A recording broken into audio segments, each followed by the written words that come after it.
Sir ये बात अलग है कि सब अपनी अपनी राजनीतिक विचारधारा अलग रखते हैं, लेकिन आप ये जो मैसेज डाल रहे हो ना कि बीजेपी की कार्यकाल में ना तो जवान सेफ है ना ये है। सर मेरी पोस्टिंग 2006 में J&K में थी, कुपवाड़ा में। वहाँ पे बॉर्डर पे एक रूल था, no first fire no more than 11 NM, यानी कि जब तक पाकिस्तान की तरफ से एक भी फायर नहीं आ जाता तुम कोई फायर नहीं करोगे। नो मोर देन 11 MM मतलब वो हमारे ऊपर RPG चलाएं, मोटरार चलाएं, कुछ भी चलाएं, हम 11 MM से ऊपर का राउंड नहीं चला सकते थे। वहाँ पे मेरे हाथ पे ओम गुदा हुआ है। इस ओम के गुदे होने की वजह से मुझे हाथ में रुमाल बांध के ड्यूटी करनी पड़ती थी वहाँ पे। अगर उनको ओम दिख गया ना तो छोटे छोटे बच्चे पत्थर मारना शुरू कर देते थे।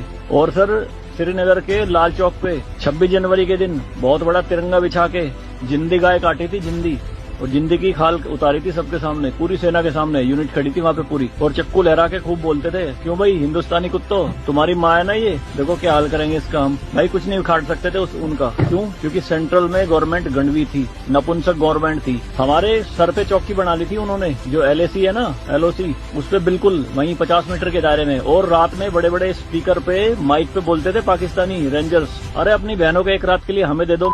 क्या हुआ? हिंदुस्तानी नपुंसको चलाओ गोली, कुछ नहीं कर सकते थे उनका। 2014 में जब गवर्नमेंट चेंज हुई तो सेना अध्यक्ष बिपिन रावत साहब जब उनसे मिले तो उन्होंने बताया कि बॉर्डर के हालात खराब है सर, छूट नहीं है जवानों को कुछ भी। तो PM मोदी ने कहा था कि छूट मेरी तरफ से पूरी है, मैं नहीं जाऊंगा वहां लड़ने, तुम जाओगे। आज की डेट में आप मुझे एक भी चौकी बता दो अगर वहां ढूंढने से मिल जाए। दूरबीन लगा के देखनी पड़ती है, पहाड़ों में, वो भी बंकरों में अंदर, सारी लगा दी उन्होंने तोप उड़ा के। शांति काल में आप 155 MM की बोफोर्स टाइप की तोप नहीं चला सकते, UN का रूल है। लेकिन 2014 में ये बोफोर्स भी चली J&K में पाकिस्तान की तरफ चौकी उड़ाने के लिए। तो सर ये मत कहिए कि बीजेपी के कार्यकाल में जवान मर रहे हैं, ये हो रहा है। सर सेना के जो हाथ खुले हैं ना वो बीजेपी के कार्यकाल में खुले हैं। मैं इसका